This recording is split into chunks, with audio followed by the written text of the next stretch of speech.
বৰৰ পৰা বোকাখাট যাবলৈ বিশেষকৈ বিভিন্ন ৰেষ্ট্ৰিকশ্যনৰ কাৰণে আমাক 1.5 ঘণ্টাৰ পৰা 2 ঘণ্টা সময় লাগে।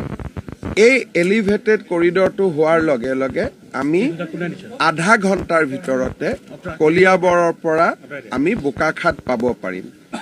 ইয়াৰ ফলত গুৱাহাটী আৰু যোৰহাটৰ মাজত দৈৰ্ঘ্য 4 ঘণ্টালৈ হ্ৰাস পাব। আমাৰ যাতায়াতৰ দৃষ্টিভংগীৰ পৰা আৰু বন্যপ্ৰাণীক ৰক্ষণাবেক্ষণ দিয়াৰ দৃষ্টিভংগীৰ পৰা এইটো এটা যথেষ্ট ডাঙৰ প্ৰজেক্ট। অহা 18 তাৰিখে ভাৰতৰ প্ৰধানমন্ত্ৰী নৰেন্দ্ৰ মোদী ডাঙৰীয়াই এই প্ৰজেক্টৰ শিলান্যাস কৰিব আৰু এই প্ৰজেক্টটোৰ বাকী কাম টেণ্ডাৰ আদি ইতিমধ্যে আগবাঢ়ি গৈছে।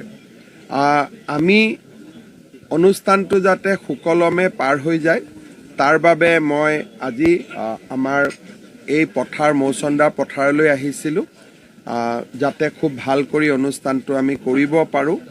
আমাৰ কাৰ্যকৰ্তাসকলকো লগ পালোঁ আৰু আমি আশা কৰোঁ যে সুন্দৰ সভা এখন আমি অনুষ্ঠিত কৰিম আৰু অসমবাসী ৰাইজক দিয়া এই উপহাৰ অসমবাসী ৰাইজে প্ৰধানমন্ত্ৰী ডাঙৰীয়াক নিশ্চিতভাৱে ধন্যবাদ জনাব।